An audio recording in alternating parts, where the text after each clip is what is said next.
Hello and welcome to the SC Playbook podcast, out of NRL Supercoach Round 2, proudly brought to you by Mortgage Choice SCW. I'm your host, Tim Williams, and ladies and gentlemen, Round 1 of Supercoach. It's in the bag, and you're sitting there probably in one of two positions, quietly confident you've scored well, your team's set up well, and you think you can do some serious damage this year. And alternatively, you're sitting there, you've scored poorly, you got your cheapies wrong, and you're eyeing that delete button on your Supercoach team. Don't do it. There's 26 rounds to come good. So stop panicking. Here to talk through it with us, as always, the SC Spy. Spy, how are you, mate? Troops, bloody good. Where do you sit in that mob?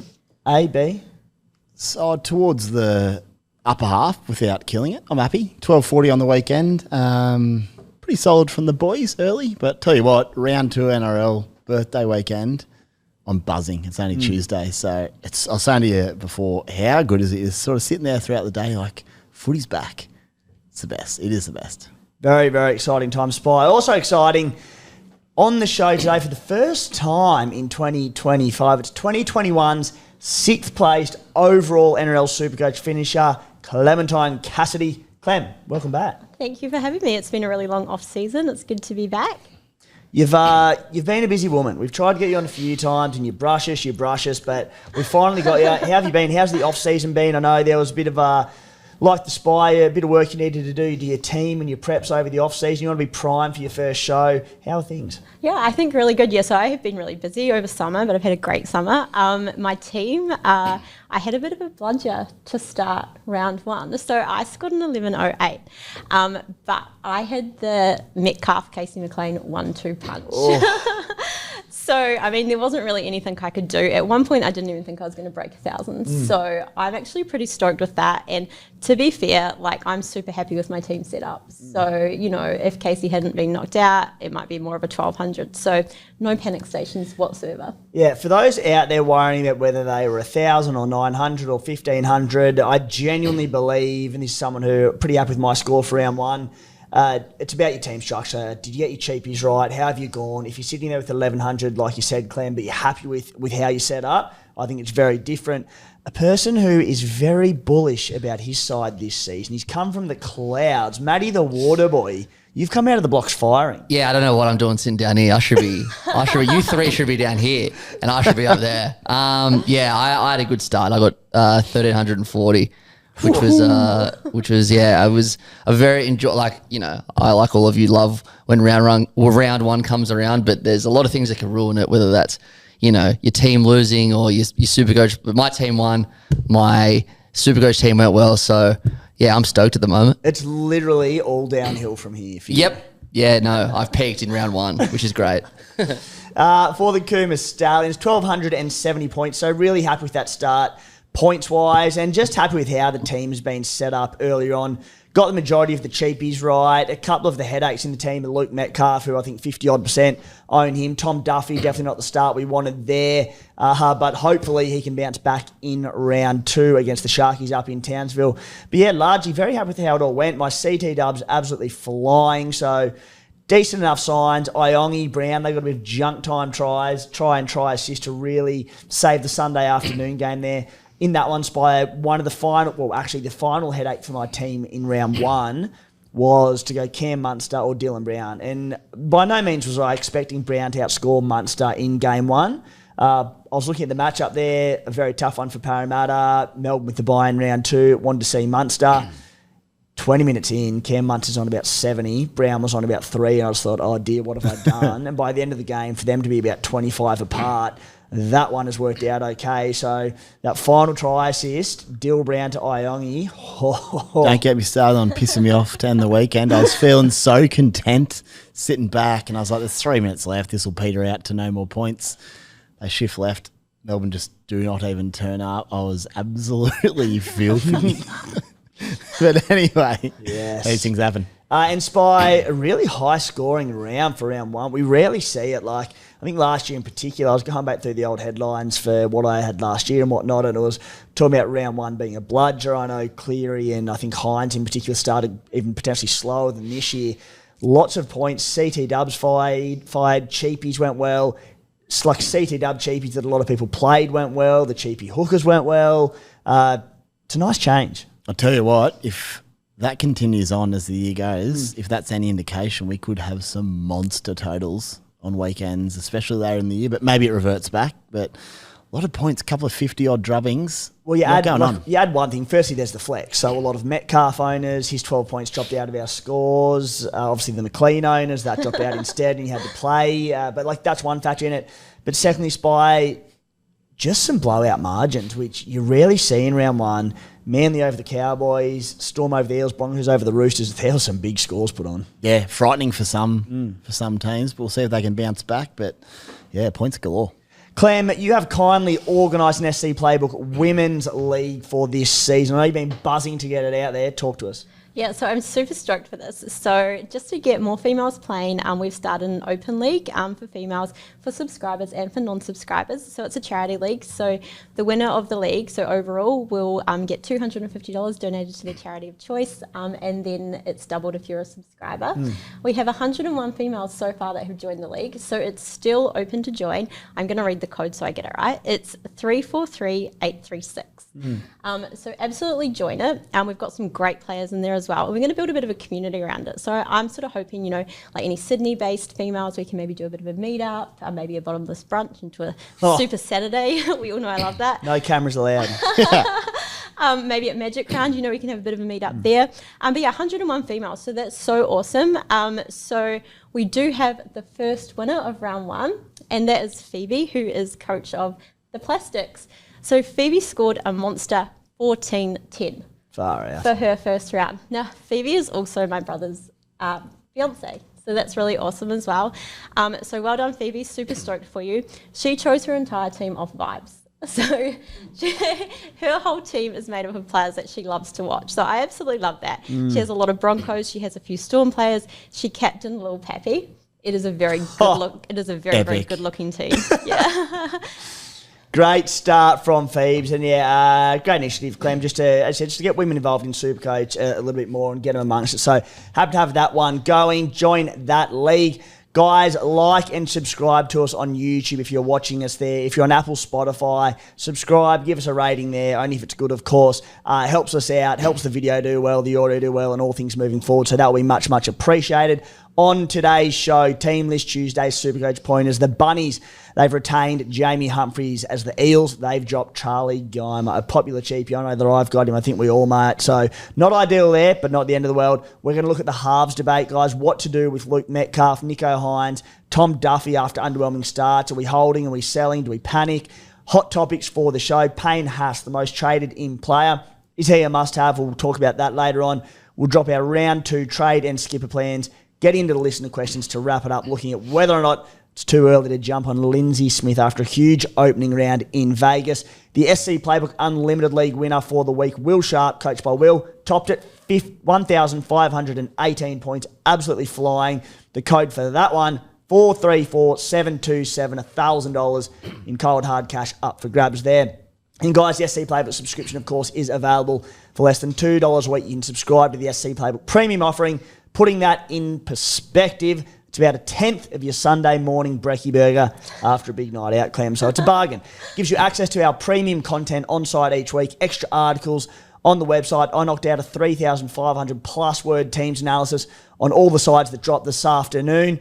That is for our subscribers this week. Access to our WhatsApp community with late mail threads. Gives you team news ahead of every game of the week, throughout the week, and an hour before the game when the teams drop there. Community team advice threads. Head-to-head specific threads.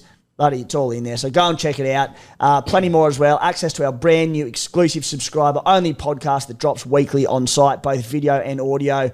Last week, I looked into the sub 5% super pods to target heading into round 1. New episode dropping tomorrow. To subscribe, head to the menu at scplaybook.com.au and hit subscribe. Now, a general question that came in from Adam Wright, and it's for the noobs. And we love a noob question on here. We get quite complex spy and we get deep dives and do it all that, but there's a lot of first-time super coaches out there and a lot of people new to the game, and he asks, all right, this is a very noob question, but useful for new players. When do the round 3 price rises occur? Is it the start of round 3 or after the conclusion of the round? The price changes occur at the conclusion once a player has played 3 games. So if it's a player, let's say Tino Fasua Malawi, who after round 3 will only have played 2 games because the Titans had the bye. That won't impact it. He won't change until after round 4. It's once a player has played 3 games and it is at the finish of the round. So an easy one there, but an important one. To clarify as well, you obviously will need to have traded them in for their 3rd game. That's the key. Yes. Yep. So it might seem obvious, but it's not always that obvious. Good to and the touch other thing, while we're on that, for new players, don't forget to A, set your bench. 4 players on your bench, very important. And B, anyone that plays early in the round, put them in your starting side because it just gives you flexibility as the round goes on if players drop out. But yeah, there's a lot of those things we don't always think of because we've done it for years. But yeah, it's just those little nuances. Absolutely, mate. Fire the noob questions through in future. Guys, team list Tuesday, the major Supercoach pointers from that will start at the Newcastle Knights. Adam Elliott returns from injury on the bench in place of Brodie Jones. At the Dolphins, Kuli Kefu, Fini Fuiaki, he's out with a concussion. Kennelly Lemuelu has a cheekbone injury, expected to be out for about 3 to 4 weeks. Oren Keeley starts on the edge. Quite cheap, scored well enough last weekend. I wouldn't jump early because I think he goes back to the bench next week once Fini Fuiaki returns. But a good footballer, very versatile, one to keep an eye on. A lot of Supercoaches breathing a sigh of relief. The Warriors, they've been named 1 to 17. At the Panthers, Casey McLean has been named after that head knock. Fortunately, the 2-week turnaround after Vegas, so he's good to go. Brian To'o returns on the wing. Paul Alamotti back to centre. Luke Garner to the bench. Clem, you're a Casey McLean owner. Obviously, he has that. I think he finished up on 4 points in that game. Are you looking at that and worried about money? Are you looking to cut ties? Or do you go, it was a head knock, he'll be back, and I brought him for a reason? What are you thinking? I'm super stoked. I'm definitely holding him. I bought him for a reason. I think that he's going to go so great there at the Panthers. Like, you just look at Dane Laurie and he scored those 2 sit-up tries on that side. Like, those could have been Casey's. So, yeah, I'm not worried at all. He's a hold. Yeah. Beautiful. I'm going to buy him soon for 50k cheaper, sucker. At the Roosters, no Nat Butcher, no Victor Radley. Celesi Fiketti starts at lock. That Roosters pack, I mean, great news for Nafahu wide owners in this one. Like, he just has to play decent minutes, as does Connor Watson. But yeah, players to come back obviously in there. Spencer Leniu has another week to serve on suspension, so don't get sucked into any cheapies. But good news for any forwards that you do have around their potential minutes. Spy Jamie Humphries starts at halfback again for the Rabbitohs. Really good for them last week in the win over the Dolphins. Lewis Dodd has been named on the extended bench. So Jamie Humphries has won that spot. We'll get to halves shortly. Jackie Wyden has been suspended for 1 week. Ty Munro also out, scored a double on the weekend, a bugger for his owners. A 3rd collarbone injury for Ty Munro. This means Isaiah Tass starts on the wing. Bailey Bentley Huppe, apologies if I pronounced that incorrectly, first time I've seen him, but he will play on the wing. Fletcher Myers at centre, so a few cheapies emerging there just to keep an eye out for in coming weeks. At the Cowboys, the big one here, not necessarily Supercoach-wise, potentially, but NRL-wise, Jeremiah Nanai has been dropped with Kai O'Donnell starting on the edge. At the Raiders, Joe Tarpany suspended, Xavier Savage suspended. This means Savelio Tamale is locked in for at least another week. This is an interesting one, Spy, because Tamale, one of the more traded in players in Supercoach this week. It's an interesting one. He had about 13 tackle busts in that Vegas win over the Warriors. It looks like the work rate's decent. We'll see how many attacking opportunities he gets at the Raiders, but mate, I'm still concerned about job security. Savage is suspended. Albert Hopewade comes in for him. So you've now got Hopewade and Tamale on the wings, but next week I reckon it's a shootout between Hopewade and Tamale. I think that if Tamale plays well and they either beat the Broncos or put up a fight against him and he defends well, he keeps it. But if it does go pear-shaped for he and the Raiders and there's a few poor defensive reads, well then Savage comes back in for him. I think you wait. What do you feel? Yeah, you nailed it, mate. I think no one knows what's going to happen this weekend against Brisbane. If the Raiders show up, Tamale plays pretty well. He'll almost definitely hold the spot, I'd suspect. He's sort of earned that right, and his power with the ball in hand, his work rate is phenomenal. So on the flip side, if Walshy or Reynolds put a few past him, then it'd just as easily be Hopoate's spot because he's a good player. Ricky likes him, no doubt. I really wanted to make a trade this week, and we'll get to it in trades, but gee, it's a risky one. In saying that, he's bottom dollar. So if he's your 7th centre, he does get dropped. It's not the end of the world, but you'd really want him to hold the spot. For sure, because you sit there and go, he'll get games this year. He's 1 injury away, 1 suspension away. He'll get his games. He'll earn some cash. So it's not the end of the world if you do bring him in and he gets dropped. What it does mean, though, is, Spy, I think there are going to be a lot of really good cheapie buys next week, and you've only got a limited amount of spots to do that with and get rid of any dead weight that may have emerged in your team. So it's just taking up one of them spots, because if he gets dropped next week with a break-even of -50, you don't want to drop him from your team. So it's a tough one. Do you get in early? I just think you wait. I came into the pod saying we'll get in early, and then I've had a look. Stafford Toa's named. I'm like, well, now I've got 7 centres and I like all of them. So it's all good for me to go Stafford Toa down to Tamale. But then if he gets dropped and Toa plays next week, I'm like, well, what an absolute waste that was. So I'm in a predicament, lads. In a predicament. Yeah, lads and lasses. Lads is both, in my opinion. Fair enough. Yep, in that context. You the do lads in the room. You do you, Spy. Clem's a lad, don't worry about that. At the Eels, Samarani in for Jake Tungo on the wing. Big change at the Eels, actually. Jason Ryles has not mucked around here. Sean Lane returns on the edge. Kelmo Tuolangi dropped. If you're a Kelmo Tuolangi owner, get rid of him, cut that one. If you don't own him and you avoided him, and after being kenning him all pre-season like myself, you've dodged a bullet. The other one there, Clem, Charlie Geimer. 232k, cheapie, came on and played on the edge. I think he tends to play more through the middle, but obviously can play on the edge. Played big minutes, scored poorly, but it was a bit of a, let's call it what it was, a shit show for the Eels in that one down in Melbourne in the hot conditions. I thought he was a bit hard done by. What do you think with Charlie Geimer? Do you stick by? Because I think he comes back into this team at some point. We don't know what the minutes will be. An unwelcome headache. No, I'm not. I do actually have him. So, 25 points wasn't ideal on the weekend. I definitely want cheapies who are going to make me cash. So I don't want to just have non-playing people on my bench there. So for me, I'm going to trade him to the Goz.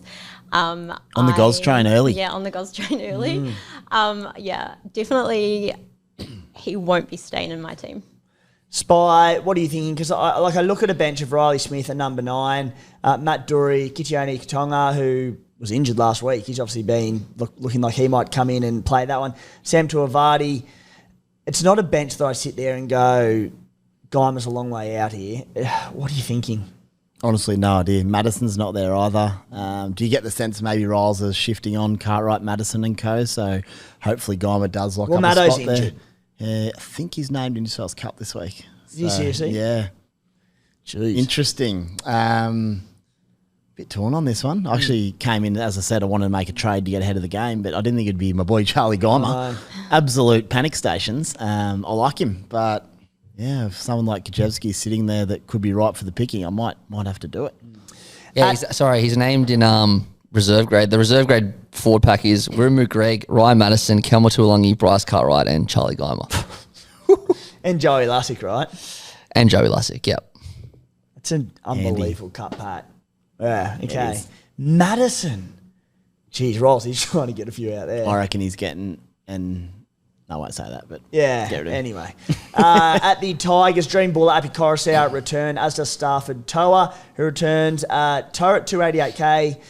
You put a little bit of a Swifty here, Spy. You went early. Did you end up going early on Toa? I did. I was trying to make a call of who I was going to bring in. Ended up going, I had a bit of cash last week. Got to the Sunday. I'm like, well, I bought Toa in early because I just needed someone who I thought might play Stafford, and then I ended up bringing in Jermaine Hopgood for the Sunday. I just had a heap of cash. Tino was sitting there. Could have played Charlie Geimer. Thought, look, as much as I do want to think ahead and I really want Tino, let's chase him maybe Hopgood 90. He ended up getting 60 odd, but he's in my side at the moment, so he might even get a start this weekend. Yeah. Big watch against on Para? Yeah, well, against that Para lineup that's been named, I think the Tigers player is very playable for sure. So big watch on Toa there at a pretty cheap rate. For the Doggies, Josh Curran in Harry Hayes, who was really good on the weekend. He drops out. Good depth there for the Doggies. At the Titans, Clem, Big Davey Fafita benched. Cleese Haas has been preferred in the starting side on the edge.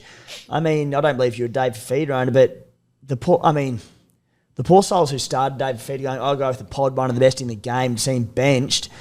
Oh, pain in the butt, right? I actually haven't seen the team list because I was driving here, but that is shocking. Yeah. That surprises me so much. I feel so bad for people that started with him. Yeah, look, he still probably plays 60-odd minutes, Spy. He'll come on, he'll be devastating. He's done it in the past and scored well enough, but far from ideal. I suppose if you started with him, you give him a game. Oh, you got to give him a crack. Yeah. He could be starting by next week. I understand what they're doing up there. I mean, maybe get better value out of Fafita playing 60, 65 minutes. What you don't want to see as an owner is him still on the bench about 28 minutes into the first half. Then you will be panicking. But look, it's one round. You know, even in 50 minutes, you'll probably come out and do a fair bit of damage. So reassess next week. But yeah, that sucks for loyal owners of Big Fifi. Now, Spy, what we're going to do now, and I didn't mention it in the intro, but we're going to talk try assists and explainers as to how those I'd say Supercoach headquarters, and I don't mean Tom Sangster. It's actually at Fox Sports headquarters who do the stats, which go through to Supercoach, and they're taken from there. A lot of blow-ups, unsurprisingly, about try assists over the weekend. And, Spy, you do a lot wrong, but you do some things right, mate. One thing you are extremely good at is judging who is going to get the points for a try assist in Supercoach. Now, the first thing I'll say is that, guys, please don't sit there and blow up on social media when straight after a try assist is given, if it goes to the wrong person, it's clear. And I know it's hard because updates take so freaking long to come in. I love Supercoach, but that's a pet peeve. Like, we had to wait. The Vegas games on the weekend, they did them, or the week before, they did them very quickly. You're, all right, we're onto something here. They've changed this up. And then from week 2, they did the updates for the games like Sunday afternoon. Anyway, that's another point. All at once, very dramatic. Yeah, I know. It was very dramatic. But more often than not, if they do have a barrier with a try assist, when they do review the game, they fix it and get it right. So try not to blow up, unless after the review, it's still, in which case, blow up. Go on Twitter. Go for gold. The first question, Spy, around try assists, and we're going to go through a few examples, and you're going to explain how and why they were given. But the first question from Aussie Rogers, can you explain try assist versus try contribution? There's been a lot of confusion around that this weekend involving the distribution of points.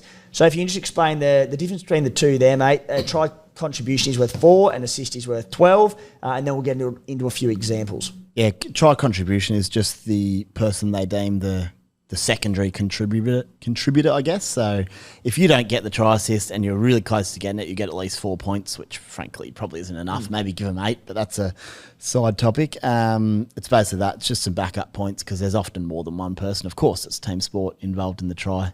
So yeah, I'll get to who would be an example of that soon. But where should we start? Dylan Brown or where we going? Start at, and if you watch on YouTube, I know there's going to be a comment. We'd love to get the video up and be able to overlay this with it, but we're not allowed because our YouTube will get ripped down, our Instagram and all that, etc. So we can't. Couldn't you just call up Insta and get it reinstated? Oh.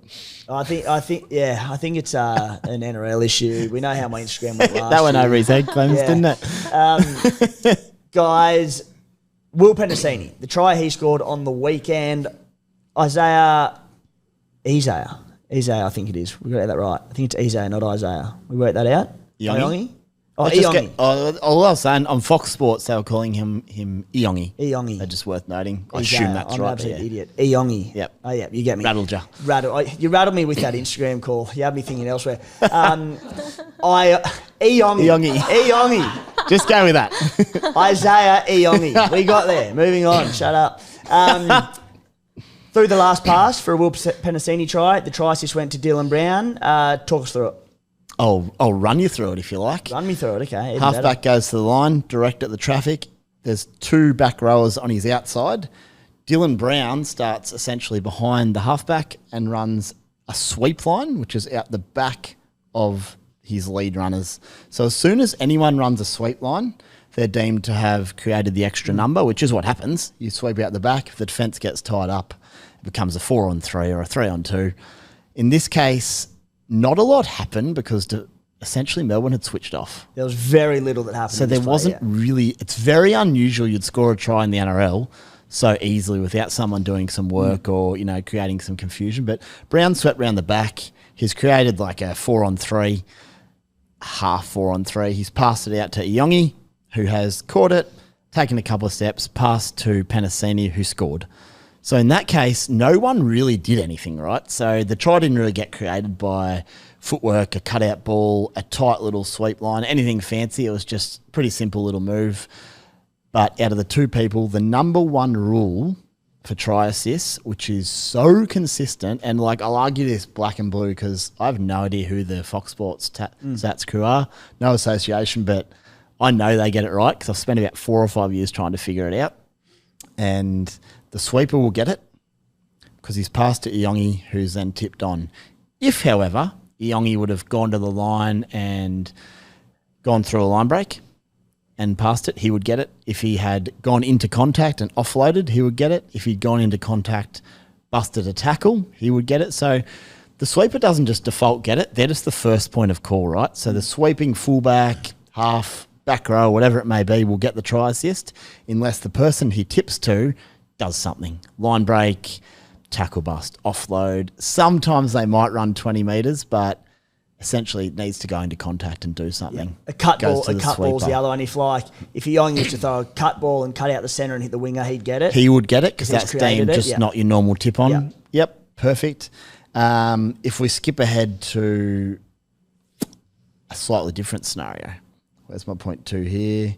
Point 3. If there's no sweepers involved, so there was a couple on the weekend. One was Jerome Luai, went to the line, was on the back of an offload. Then he went to the line, threw a cut ball to Adam Dewey, who then tipped onto the wing. He took a couple of steps, but the overlap had already been created. So the way they do that, if there's no sweeper, it will always be the person who creates the overlap. So all you have to do is freeze the point of the person who tips on the ball catching it. If there's no one in front of him and there's a 2-on-1 or a 3-on-2, the person throwing the cutout ball will get it. However, if Dewey would have caught it 2-on-2, went in and away and created the space, he would get it. I wonder if you're getting much of this. Yeah. No, you've done pretty well, mate. It's not, as you said, you're an aficionado of Supercoach. You love it. You love your stats and all these things.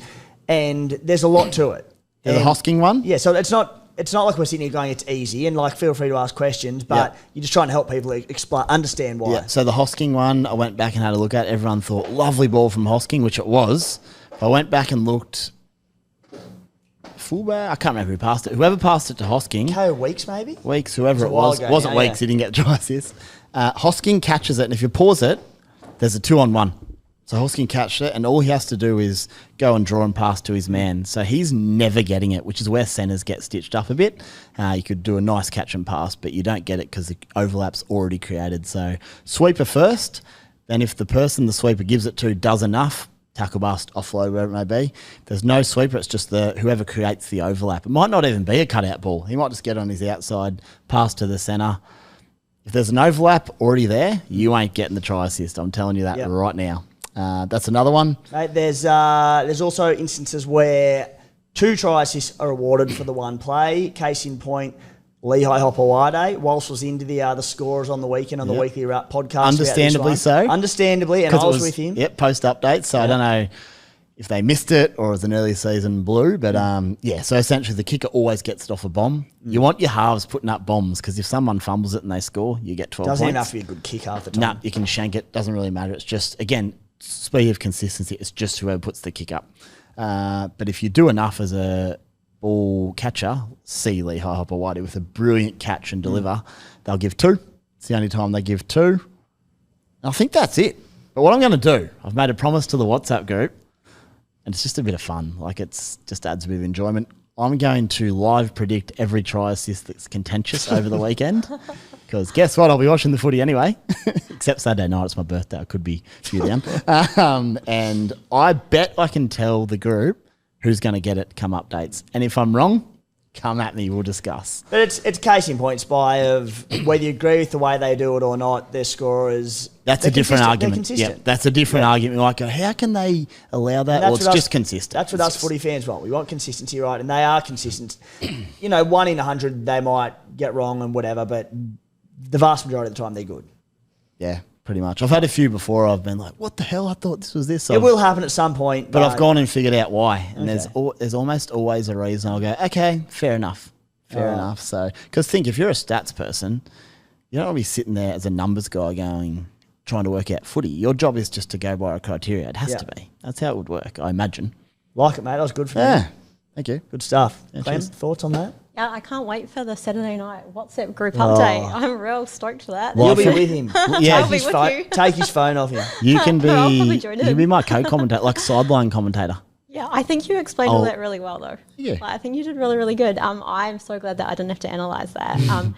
I'm firmly of the stance that if someone ducks across the field, does a backflip, passes it to the centre and they give it to a winger, that the backflip guy should get the try assist. Definitely. And the points, but Why wouldn't Do you? more. yeah. No, good stuff, Spy. So, guys, you might have to go back and listen to that 7 times over to get your head around it, but I actually thought you did a really good job there, Spy. So, Yeah, but no, moving forward, we'll just do the odd example here and Yeah. there, and we can see if we can do a video on Yeah. WhatsApp or something. Surely that's the big allowed. one, though, more often than not, if you're confused, who ran the sweep line? Sweep line first. Topic 2, halves. A little bit contentious. They were contentious going into round 1. They're I contentious. have one more quick comment, actually. Hit a Spy. This shirt from Clem, this Waz thing, is unbelievable and It is cannot great. go unnoticed. Yes, a bit of new kit for the new It's season. a cracker, eh? Yeah, I'm so stoked on it. Oh, yeah. If I accidentally ask you out, I blame that. I'm transfixed by this Waz. Anything else Wow. before we move on, Spy? You good? No, Karen. I just want to point out the laptop unfortunately does. You can't really see it. So the only two people that can see it is you guys. Give the viewers a look There at we this. go. It's the so YouTube viewers get the cool. Mars kit now. It's the best. All right, guys. Topic 2. We got there. Halves. The number 1 most sold player, Luke Metcalf, this week. Nicho Hynes is the 9th most sold player. Tom Duffy is the 26th most sold player. I own all 3 of them, and I'm holding all 3 of them. Let's start with Luke Metcalf. 12 points in round 1. Spy, I'll start with you, then we'll go to Clem. You are a Metcalf owner. We covered that because you had to play him. Spy, Luke Metcalf. So much. What's the plan? People are fire selling him. What are your plans? So typically not a big fire salesman, not one to panic. I would be happy to move Metcalf on now. Just not because he's not a good player. Do you have him? I do, yeah, absolutely. The reason I won't be is because I don't know what 5'8" I want yet, so I want some more data from the Who are weekend. you 5'8"? Metcalf and Chanel. Paris Tavita. You got 51 at 30k. Yeah, right. So You have to get 3 games to get a price I rise. think it was though, the and he's bloke that not gonna get them. outscored Hynes actually for 300k. That's Yeah, but right. Hynes isn't going to get dropped. Yeah, we'll see. No, he won't. Where was I? Rattled. Metcalf. Metcalf. You rattled yourself by saying that you have Chanel. You asked me. You're my I husband. know. What's your plan? My plan is I'll be selling him next week, barring him showing me something very special. My issue is he's playing that 7 role now, and I fear for the Waz, sadly. I hope I'm wrong. I've been wrong before. A couple of years ago, the final season, I watched him in round 1. SJ had a shocker. I honestly thought he was going to retire, and they turned it around, and that was under Webster. So still got the faith in that sense, but it was just shades of last year where they're not winning momentum through the middle. They're not winning the ruck. There's not a heap of creativity. So I just don't know where their points come from. They're going to get in grinds. They can defend a bit. So for 450 odd K, I'm even worried now that even if Metcalf plays all right, he might just average that 45, which we don't want. Especially got blokes like Munster, 150k more. The Titans boys, Brimpson and Jaden Campbell, Galvin, there's a heap in there. So unless I see something different this week, I think he's gone. And You're if he okay with people selling this week, though? as long as it's to the right person. So I wonder who they're going to. Because the good 5'8" that I like would be 150 to 200k more. Well, Munster on the buy is the spanner. Munster would be the one, but he's on the buy. Then he plays Penrith, which could be okay, but do you really want to sell someone on before a buy into Penrith? I don't think you do. But I think I'll just get by Munster either round 3 or 4. Looks good. Clem, Metcalf yourself. What's the plan there? So I am holding for another week. I think it's a massive ick that he's paired with Chanel again. I think he needs to be able to run and but in saying that, the 12 points sucked, but back home I think they iron out some of those issues and I think he does get a better score. In saying that, I'm not going to be playing him in my 18 this week. I'll be playing weeks instead, but yeah, I think you hold him again, you watch him wait and just see, because you're right, who are you going to trade him to? And I think Munster is probably the obvious one next week. His price isn't going to change this week, so it doesn't really matter holding him if you can. Yeah. I haven't even thought about selling him this week, to be honest. Like you, Spy, and Clem, I've got Munster penciled in. He looked really good in round 1 for next week against Penrith. If I do event trade and end up doing that, I won't be expecting the world from Munster against him, like I didn't expect a lot from Nicho Hynes against Penrith in Vegas. As far as I'm concerned, yes, I have concerns about the Warriors and their attack and their point scoring potential in Supercoach. Round 1, Vegas, I generally believe the Warriors were overwhelmed by it. They didn't come out of the blocks. They were blown out of the park.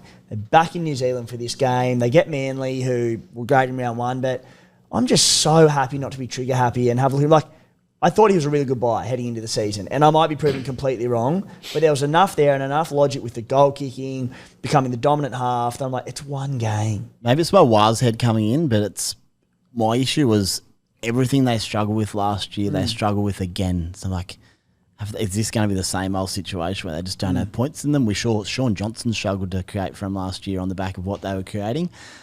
So, again, I'm happy enough to watch one more week. Manly aren't traditionally a defensive powerhouse. Could be points in it. So hopefully just turns the corner, starts running more, gets a bit more freer, and we can hold on to him. But huge concerns. Yeah, I'm, as I said, happily holding, very aware that next week he probably moves to Cam Munster. And I think that next week there are going to be a lot of cheapies that we'll need and we'll be making moves for. So I think there's going to be pretty easy money freed up there. I think I've got about 60k in my cap as it is. I actually ended up, after a bit of scaremongering from you the other week, I ended up getting Dylan Lucas in for Campbell Graham. I know. Pretty late, so. Called me. Who'd you say was a must? Dylan Lucas. Just get him in. That's a quote. That is an absolute quote. No, I said, why do you think he's a must? Anyway, I went cold on Campbell Graham. And he would have scored a ton if Bradman Best just passed it to him, just FYI. But anyway, Dylan Lucas forever. I know, I own him. We're good. Just quickly on the trade scenario, just thinking that through live, we're going to want to make a lot of trades next week, a lot of value. Maybe you do just go Metcalf to Munster. It's about the only reason why you could. If you got the cash. And listen, we'll get to trade shortly, but I don't really want to sell. I'm happy with my team. I don't really want to trade anyone this week. But I'm very aware that there's going to be a lot of trades next week that I am keen on. I wrote in my analysis this afternoon, next week. You get 3 trades with a boost. So I'll be pulling a trigger once, maybe twice this week, probably one trade. We'll get to it. But if that's your logic, maybe you can go early. Nicho Hynes, 50 points in round 1. Clem, we're owners. Said time and time again, or over the last couple of weeks since that game, in Vegas, round 1, against the best team in the competition, the best defence in the competition, on a narrower field. 50 from Nicho, I'm more than fine with. Absolutely not okay with him not goal kicking. What's your plan with Nicho Hynes?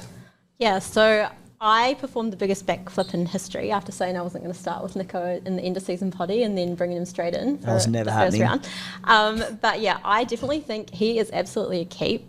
50 against Penrith. Like, I reckon that's pretty good. And not kicking, so there's no kicking points in that either. He's playing the Cowboys this week. We just seen what Manly did to the Cowboys. DCE put 133 on them or something. Exactly. And Nicho's 3-round average against the Cowboys is 125 points. So the last time he played them, it was 142 points. He's got Nakora, he's got Ramey in there to send over. I just don't understand this trade out. I think, if anything, if this was a normal week in Supercoach, I would say he's a trade-in with the Cowboys and then the Bunnies. Even with concern over the goal kicking? Yes. Okay. Yeah. I think he puts a score on this weekend. Okay. I'm very happily holding Nicho Hynes this week. The concern is by the goal kicking. So it's another one that, realistically speaking, because there's probably going to be more priority trades next week, it'd probably be around 4 trade. But if Nicho doesn't get the goal kicking back, if he's not going really well in attack, then he's probably around 4 trade to Cleary. I would like to do it next week if he's not goal kicking. That being said, he doesn't have to goal kick Nicho, but that's the big issue. I'm praying, like all Nicho owns, that he does goal kick this week, but we'll reassess. The other issue there, Spy, Cleary against the Roosters, where a week ago you're going, it's a tricky enough matchup for him, a decent defensive side. Now you're just going, oh dear, this is a great matchup for Cleary. A few thoughts. Yeah. I'll break it down a little bit. Nicho Hynes in isolation, agree 100% Clems. He's a good hold for a next couple of weeks. See how he goes, see if he can tear some sides apart, check his running game, check his goal kicking. The biggest issue is Nathan has the Roosters. So he could come out this weekend, he could score 170 or 180, and Nicho could get 50 without the kicking, which is 130 points. That is be unlucky. He does have for Melbourne in Hynes. round 3 though. In Melbourne. I was getting there. Sorry. The saving grace is he has Melbourne next week. So if he can get through this weekend with not too much damage. Even if it was 50 points, it allows you 2 full weeks to reassess everything because every chance Nicho outscores Nath next week. But tell you what night do they play Penrith? Friday night at 8. Book yourself a massage and go somewhere and watch AFL because it'll be a scary watch if you don't own Cleary. Yeah, I own Cleary and Nicho, so I don't You really got both? I don't have that problem. Well played, Clementine, Cassidy. Spy brings me to my next point. Tom Duffy, 27 points in round 1. A few people fire sailing. Him has been named again this week after the poor opening performance. Not necessarily just from him, but from the Cowboys. You are a Duffy owner? I am a Duffy owner. What's the plan there, mate? Must admit, I didn't realise how poor the Cowboys' draw was. I mean, I probably would have played him anyway, but I spent a lot of cash around my squad and then combined it with Cleary, so I wasn't necessarily concerned about having that gun back up half at this stage, but I think it's just a classic wait and see for a few weeks. I don't know who you'd be trading him to this week that you think you need to do it. We get a free look at him at home. You don't necessarily have to play him. But yeah, there's a few options there like Volkman, Jamie Humphreys, who we could go to next week. And that's the beauty, right? Like, because he's absolutely a wait and see for the moment. Like, there are a few clubs where you go round 1, bad signs, but it's one game. They've come out of the block slow. Give them another chance, especially so like the Cowboys who are going home for this game to Townsville. So let's see how they go. It's a great track for Supercoach scoring. So I'll absolutely be holding him for another week I'll be holding him until he gets dropped, really. But we have been blessed a little bit with if the Duffy plan doesn't work out, let's say worst case scenario, by round 3, he were to get dropped. The Cowboys get pumped by the Sharks, he gets dropped, and Clifford comes in. There'll hopefully be options in, whether it's Ronald Volkman or Jamie Humphreys is probably the good one. He's another 100k more, but very achievable. So there should be a bit of a backup plan if that is the case. Yeah, it's not the first team to go to Brookvale and get belted, especially in round 1. So the fact he still scored 27, he only kicked 1 goal. Notably, seems to be sharing the duties with Drinky. Weird one. I don't mind the logic. Right kicker from the left side. We were trying to work it out on Bloke the other day. Is that exactly what they're doing? Like, Well, it has to be. I hope so. Because they did it in the trial. I think if that is what they're doing, right they have preferred sides, it makes complete sense. I think Drinky might kick it like, 85 plus from that edge and Duffy 85 from there. Yeah. So I don't mind it. Maybe different, but just sort of adds up to me.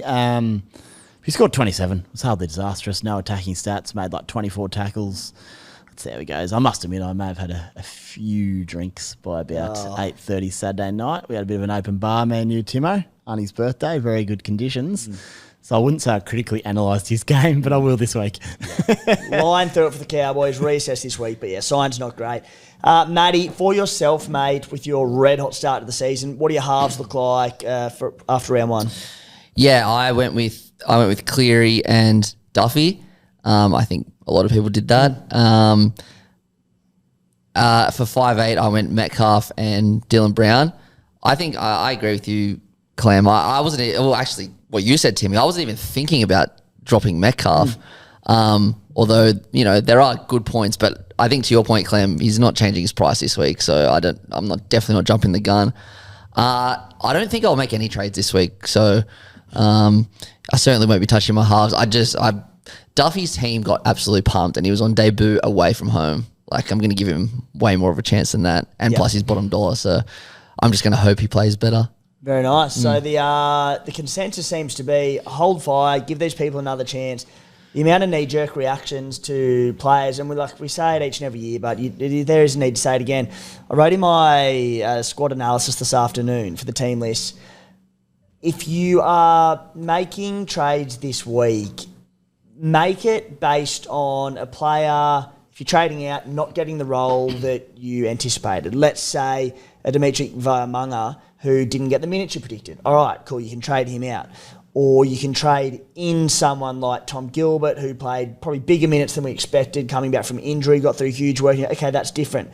But if a player in week 1 of the NRL season played their exact minutes, did their exact role that you anticipated, and they scored poorly, give them another chance. Like, unless something's changed, Spy, would you tend to agree? Like, I know you can look at if a team performed poorly and you go, all right, how is a player like Luke Metcalf going to score well between what looks like potentially an underwhelming Warriors side, but unless the role and minutes are overly different, I tend to just back what I've looked at in the preseason. I generally generally agree. The only thing would be if I was reasonably sure I was going to do something next week, unless something changed somewhat dramatically, and I could do it this week. Yep. I'm happy to do it. I just want to open up those 3 trade options next week, but certainly don't do anything rash. And trading Duffy at 198k off the back of a 30 would fall in that category, whereas Metcalf for me at 450.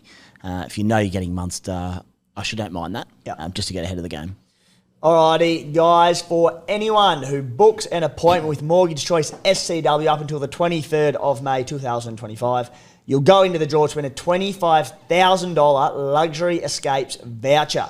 So if you've been sitting on the fence thinking about setting up your numbers for the year, what better time to do it than now, as it could land you a $25,000 holiday. To do so, flick the team a message on Instagram at mortgagechoice_SCW or call them on 02 9521 1611. Doesn't matter where you are based in Australia. Paddy also passed on a good news story today I wanted to share. One of the SC Playbook listeners from Queensland, big Broncos fan, his rate was going to be 7.54%.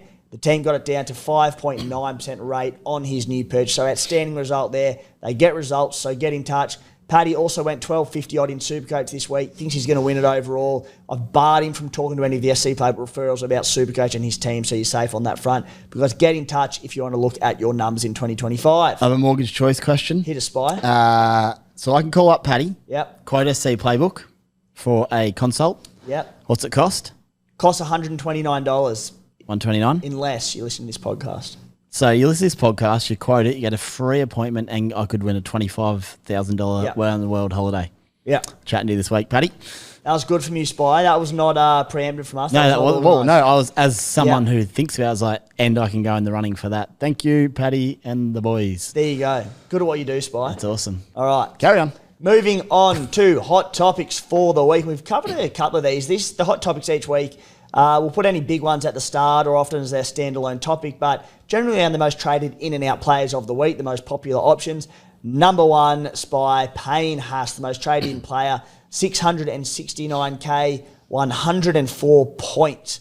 A few little pointers I've got around Haas. Firstly, holy heck, he looked good in that opening game. Didn't he ever? He obliterated a Roosters pack that was just second rate. The Raiders pack, I hope, won't be the same, although Tarpany's out. He did play 49 minutes, which is down from his 59 per game last season. Had 45 in base, great for that time, but down on last season. Had a try assist, a line assist, and 11 tackle breaks. My opinion, Spy, he's a decent buy, but I've seen a lot of people calling him a must-have. I think he's far from it, especially when there was a lot of front row forwards who did well in round one. I'm going to throw this one straight to my friend Clementine Cassidy, who has some strong views. Go. Yes, well, we were actually chatting before in the green room, and I think that you can honestly wait a week on him. Like, he's not going to be playing the Roosters every week. They played through the middle. His score is like pretty inflated if you look at his base, and I feel like you need to wait and see him against the Raiders before you make any big decisions on him. I also said at the time when we were chatting, I was like, what are we trying to do this year to get back to our best? And I said, when I came 90th, I just want to channel that. Like, you don't have to go too far away from what success was. I said, Clem, you just need to think, when you came 6th, what were you doing? And one of the things you said to me, do you remember what it was? Yes. So I wasn't just on a whim trading in and out players. Like, I was really sticking to my gut feel and really not just going with the crowd or not going with a player who, might score a ton and then the next week might come back down to earth with a 50. Like, it was really I think those trade-ins and outs, and that's when you start chasing points, and that's kind of when it all sort of starts to fall apart and you start running out of trades. So definitely going with my gut, and that's definitely something I'll be doing. Yeah, not chasing, but I think this suits that. I think Haas will become a really, really good option. I think we know that. He offloaded at will, but let's just see how he goes against the Canberra pack. It's like a free look this weekend. Go from there. Clem, after that 6 plays finish, you got complacent. You got a bit of arrogance about you, didn't you? And you started just going, I'll just walk in another top 10 finish. So you've got to go back to what worked. You got to go back to basics. Yep, yeah, definitely. And I do think it'll be different. Like the front row forwards, I'll cop grief about it, but I've always sort of stuck around that I don't think front row forward is the place to make up points early on in the season. You can look elsewhere, and I stand by it. But this year, some really good ones like Terrell May. He was fantastic in round one as expected. We got to look at Tino Fasuamalawi this week. There's a question on Lindsay Smith a little bit later, who was really good. Adam Fanil-Blake, he backed it up in round one against Penrith. So there's a heap. that's it. So it's like if Payne Haas did this round one last year and there was a few more question marks, like Corey Horsburgh as well in there, if he did it round one last year when there are a few less options, you go, all right, maybe we just pay up and get him in. But a lot of good front row forward options, add a bit of value to start. And if the Broncos kill it like we think they may this year, he's going to play shorter minutes. Yeah. They just don't need him playing full games till finals. Yeah, So, correct. Also at the Broncos, number 2 to 4 most traded hitting players. So the Broncos are just red hot to start. People are backing them. Gurmat Shibasaki, 232k, scored 83 in round one. I'm an owner. You two both got him? Yeah. Indeed. Buy? Yeah, I think so, for Buy. sure. 100%. Jack Kajewski, 232k, 66 in round one. And Jesse Arthurs is the other one, 341k, 94 in round one.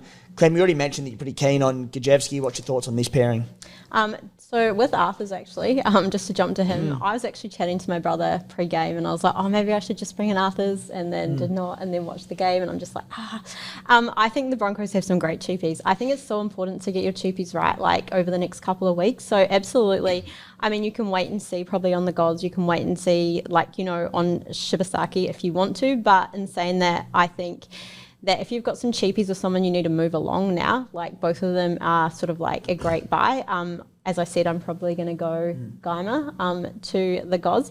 But yeah, Arthur's, I think you can wait on Arthur's. I know he's got low scores in him. And I know, you know, he did like score and stuff, and he did that sort of, you know, in the seasons where he can go really, really well and then he can go really, really low. So he's very rocks and diamonds. So I would probably wait. Yep. Speaking of gut feel, I'm thinking Jesse Arthurs. Not sure yet. This weekend will tell me a lot against a hopefully improved Raiders defence than the Roosters.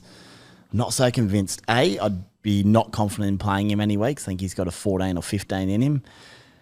B, 94 will be in his price rise rolling average for one growth spurt. After that, if you get... Explain that, Spy. Yeah, so that is... Every time you make money, it's based on your previous 3 scores. The way it works, because you don't get a price rise till their third game, 94 will be only factored in that for one price rise. So that first price rise might be decent, but if he was to come out and get 25 this week, which he very easily could, means he'll have one decent price rise of maybe 60, 70k, whatever it may be, or less. And if he gets another 25... that's it. He'll be going backwards again because the 94 will be gone. So if he scores well again this week, 60 or 70, it helps because you know you got a few good price rises coming in. So I want to see it this week because I think he's an awkward price. There's a lot of options. I don't think we need to rush into Arthur's. If you started with him, fantastic. But he screams like, don't know whether he's a trap or an absolute godsend. It's so hard to tell. Well, I pulled a lot of late triggers ahead of sort of the Vegas games from round one last weekend that dodged a couple of bullets, Kelma, Varmunga, a couple of others, and I was really happy with them. Arthurs was one that, as I said, I had him in my team till only just before kickoff. And then I went back and just deep dived into his stats. In games that he scored a try last season, he scored 57, 45, 32, 81 and 40. In those games, he also had 2 try assists. The attacking points were flowing. He averaged 51 with all these attacking stats. He had a base of 17 on the weekend in that win, which is pretty aligned with how he's gone in the last couple of years. Basically, he could score 15 or 115. As I said, the Broncos look red hot. He'll get a lot of attacking stats as a result, but I do think it's worth seeing what he does this week. If he comes out, scores well again, cool, buy him. He's still at a good price, he's about 340k. He could come out and get 20, and as you said, Spy, the big one drops out. The numbers are there from recent years, including 2023 when they made the grand final and were red hot in attack. He just didn't score well. So I just think it's worth waiting a week on him. I'd still have a bottom dollar guy at 230 who I can take, and I just know he's going to go. And at least if they don't, I haven't spent 370k on him. So I've got some good stats around Gajewski and Corey Pax in my deep dive on beers and break even, so you have to tune into that. Spy Gajewski for you, 232k. What are your thoughts? Yeah, I'll tell you after I listen to you on Giroud. But I'm a bit wary, but now that Geimer's gone, he might just be an easy swap just for some guaranteed cash, you'd think. Satili Tupanua is the 5th most traded in player, 425k, 103 on the weekend, a pair of tries. What are your thoughts there, Spy? Gosh, no, 42 minutes. You could not buy him, not now. 5th most traded in. Yeah. Not to say he's not class and he can't score a try or two, but let's see some minutes before we go diving into that. Unless Preston or Kiko go down and he gets a big minute roll on the edge, I think he probably loses value after maybe one price rise. Yeah, so no, avoid. Avoid. We've spoken about Tamale. Rob Toy, the 7th most traded in 198k, scored 90 on the weekend in a well-beaten side, a bunch of tackle busts, a lot of runs. Bye. I was going to say must own, except Billy Smith will return next week. Maybe he gets dropped. He looked good. He was one. Funnily enough, both he and I thought Mark Nwanga and Itawazi were two of their better players. So yeah, Dom Young could be. Anything could happen. Yep. Yeah. You could technically wait a week, but I think same thing. Let's say if I didn't own him, I'd buy him. Let's say Rob Toy did get dropped next week for Billy Smith. He's still a strong base stat, powerful player who's only one injury away from a start. Ethan Strange, 484k, 89 last week. Spy. Nah. Up to Munster or someone instead. Yeah, people float 3 tries in that game. He's a hell of a player, but let's see. He might be a buy in a few years. I'm with you, mate. Pass. Clem, Big Ola, 9th most traded in Hamole Olakawatu, 665k. Spy and I both very, very happy owners.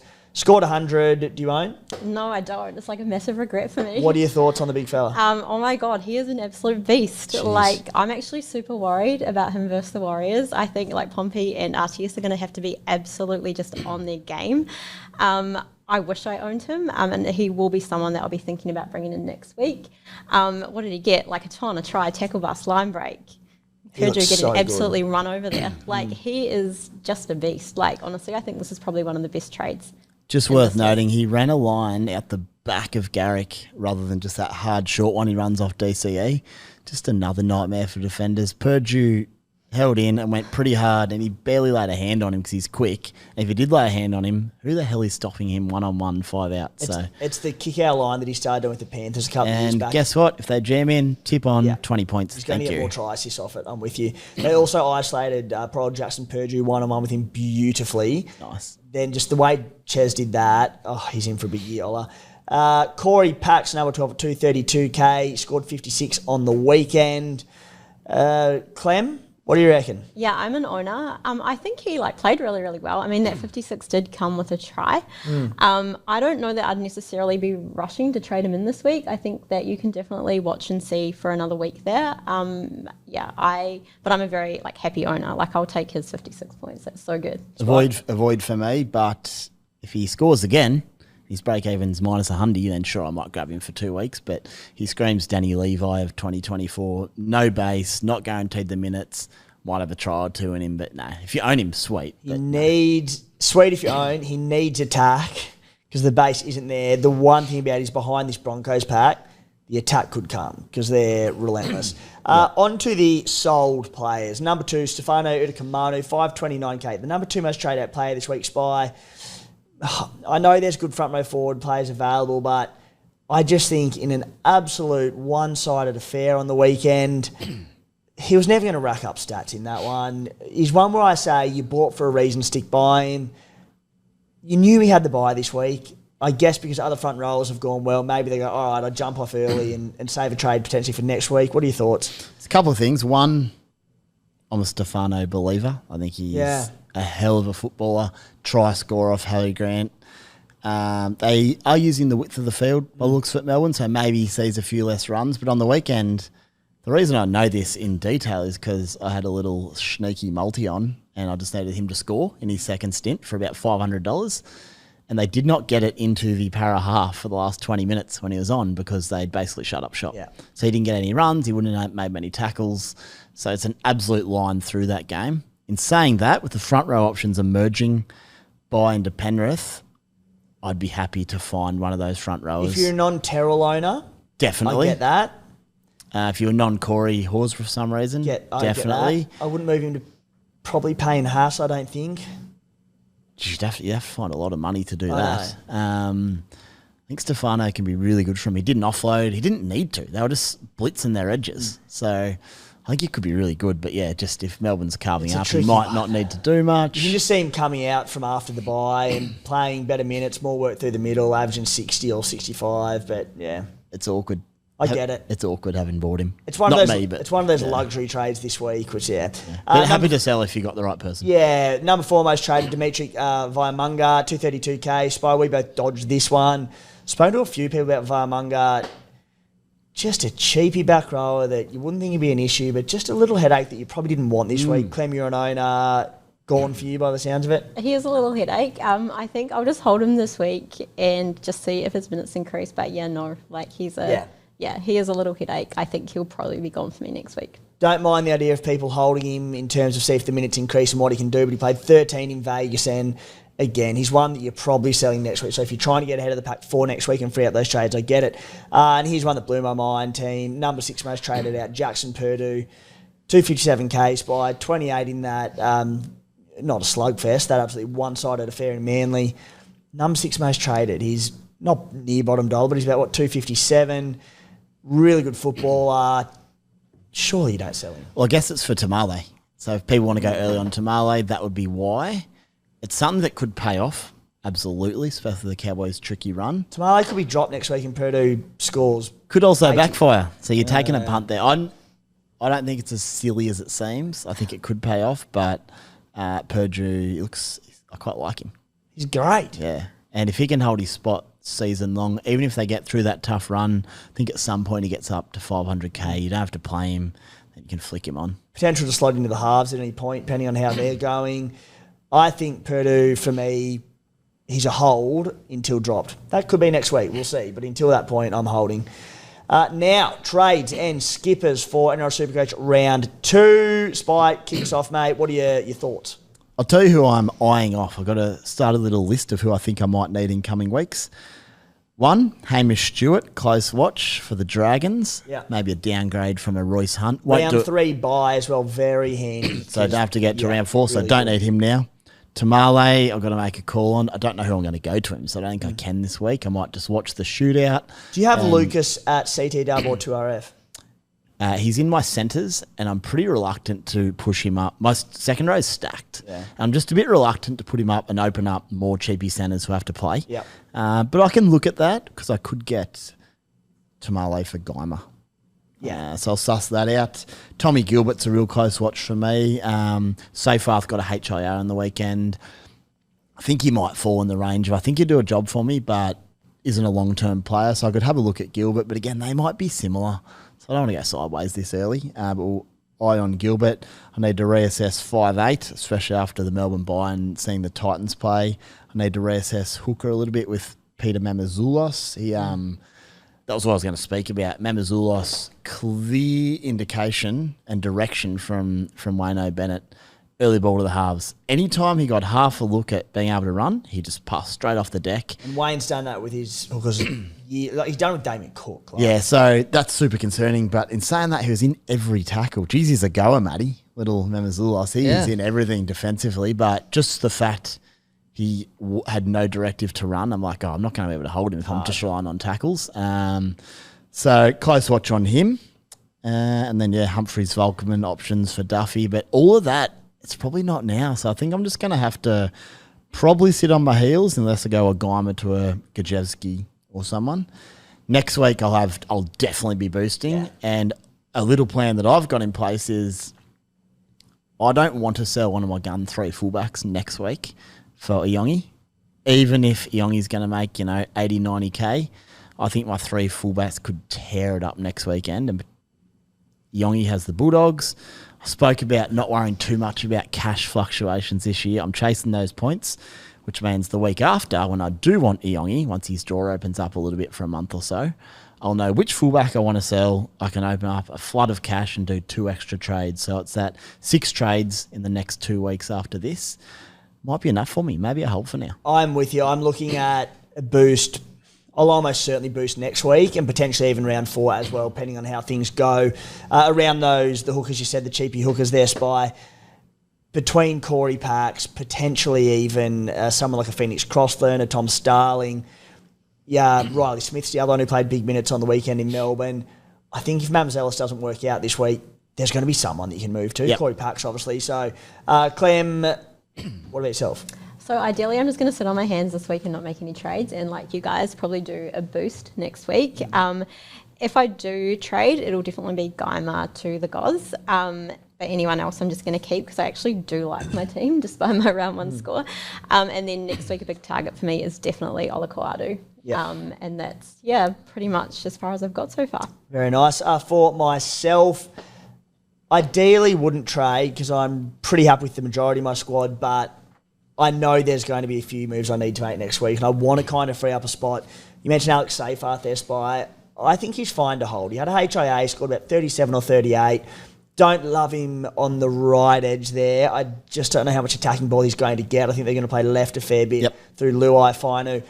And it's just one where I think could make a little bit of money and go half okay, but he's also one that could plod there in that mid 400k range. I really love what I saw from Tommy Gilbert in round one. 56 minutes on return from an ACL, 64 points with 58 in base.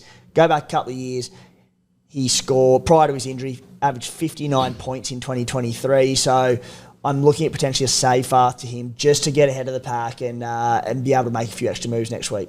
I don't know how your back row looks, but the reason I probably can't do that is I've already got Olakoatu, Hopgood, Preston, then Seyfarth. You've got one more gun than I do. One I've more got gun. Olakoadu, Hopgood, Seyfarth, and I've got Nafahu White, Guy. So there's a bit of room to move for you, whereas I absolutely know I'm going to want Tino, probably in the back row as discussed last week, to flip between options.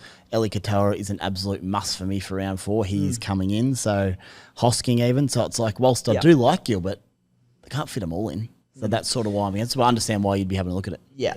So probably just that one for me this week. The bit of a spanner that has been thrown in is Charlie Geimer. So maybe we can tweak something around there after he got dropped. But we'll see how that one plays out. Your captain, Spy? 2 options, crew.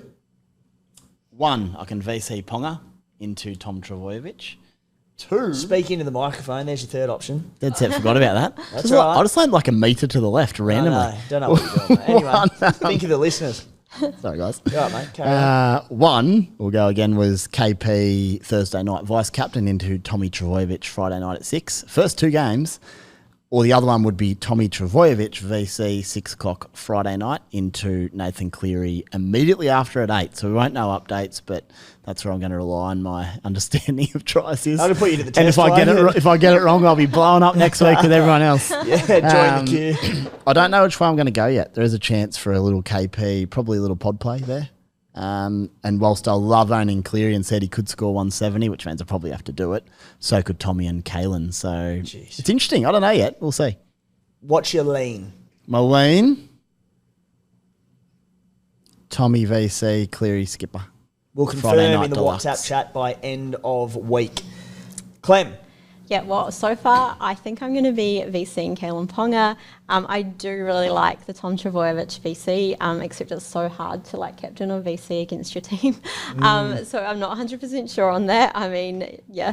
And then captain, I think it's going to be Nathan Cleary, although maybe I'll just go rogue and do a Nicho captaincy. Oh, look out.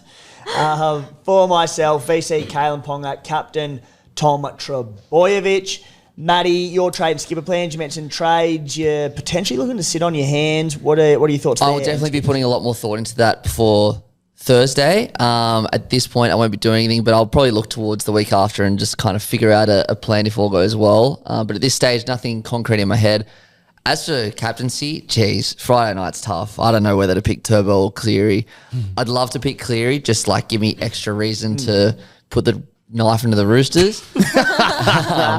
But I reckon it's pretty safe I'll be captaining Turbo every week. He's in my team this year.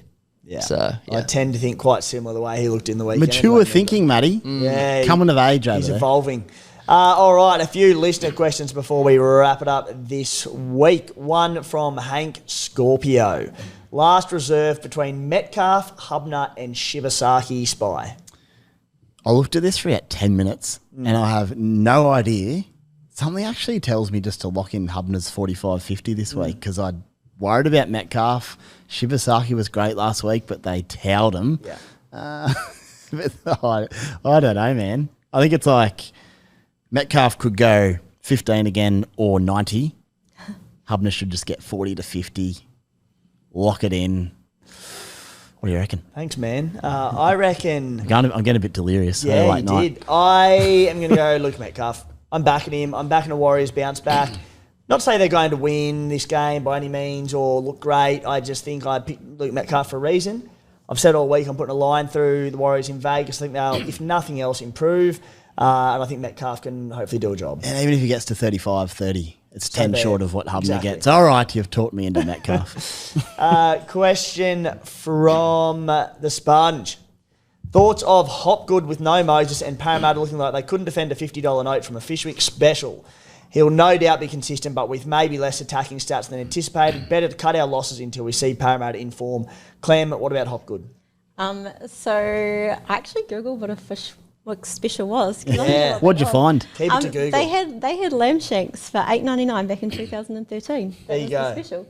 But yeah, Sponge, love you, but you always run out of trades at the end of the season. So I'm saying sit on your hands with Hopgood.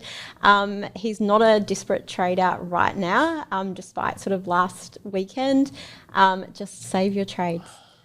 58 in round one in a team that got belted off the park in like 35 degrees, whatever it was there in Melbourne. I'm an owner. He was offloading, tackle busting, looked good. You look at the Eels, troubles with their forwards. I'm holding him and I'm quite happy with him, to be honest, moving forward. Spy one from Pikey and a really good one.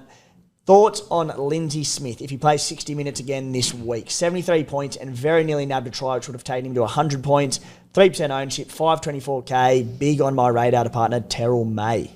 That's another one I've got to look at. I know. Absolutely. Definitely not going to do it this week, but yeah, he was a monster within a whisker of scoring, as he said. So yeah, one to watch. Just an annoying one, like...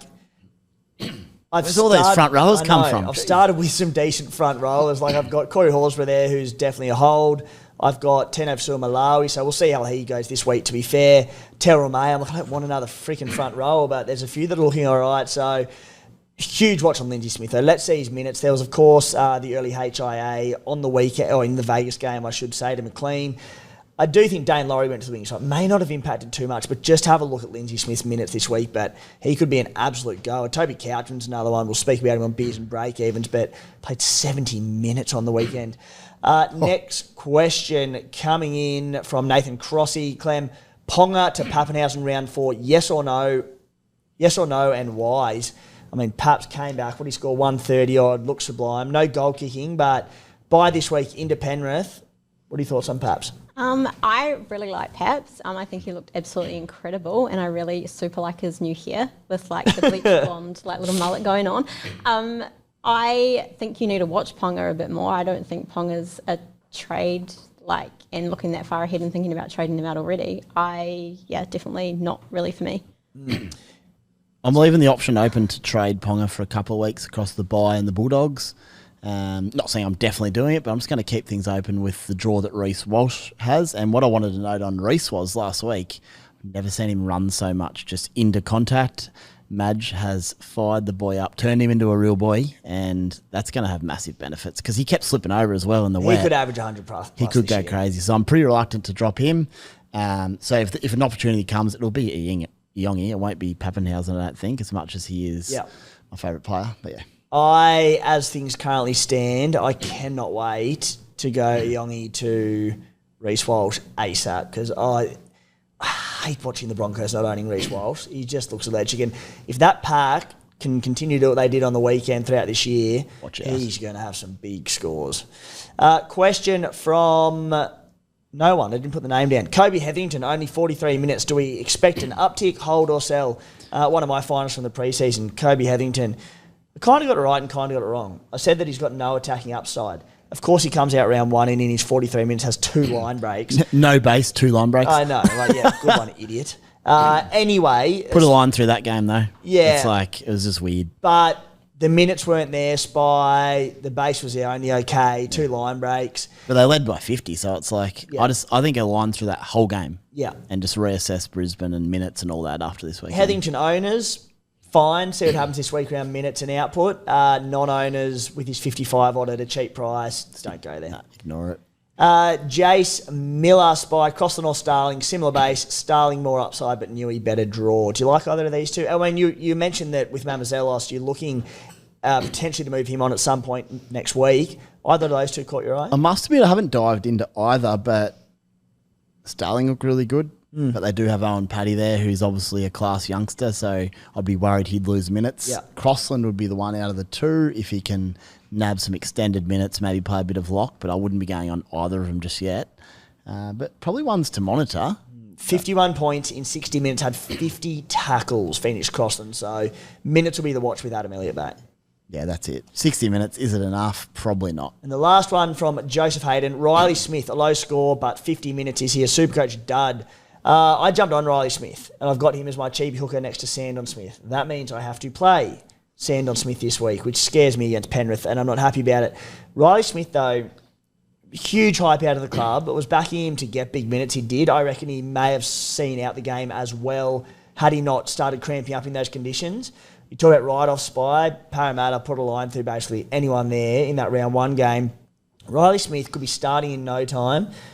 Could play 55 to 60 off the bench. He's a bottom dollar, so didn't score well, but nor did anyone in that side. He's attacking as well. He's attacking He's as the well. opposite to Mamazoulos I was talking about. All he wants to do is score, hit short, or he can still hit out the back, but he's scoring minded. Could be wrong, but I have a feeling he's the one that I think he might have beat like Gutho's record in like one of the fitness challenges in the preseason. So really excited for Riley Smith. Obviously don't jump on him this week, but depending on what he can do this week, he excites me. So anywho, that'll do us for the SC Playbook podcast for round 2. Spy, thank you, mate. Thanks, team. Thought we were very good tonight. Blew out some cobwebs last week. I have a quick answer to a question previously. Who is my Sean Johnson replacement? And it is actually quite clear. My heart now belongs to Ryan Pappenhausen. Has for a while. Got overshadowed by SJ, but Pappy's the best. Jeez, it made me How happy. many weeks? No, like, till he retires. Yeah. Until he buys him and he scores back-to-back 40s. And then you I have bought a him new last boy. year and he broke his leg and I still love him, so that should say a bit for you. Good to know you didn't hold that against him. Clementine, strong 2025 debut. Great to have you back on the panel. Thank you for having me. It's been great. Cheers. All right, guys, thanks for tuning in. Good luck this weekend.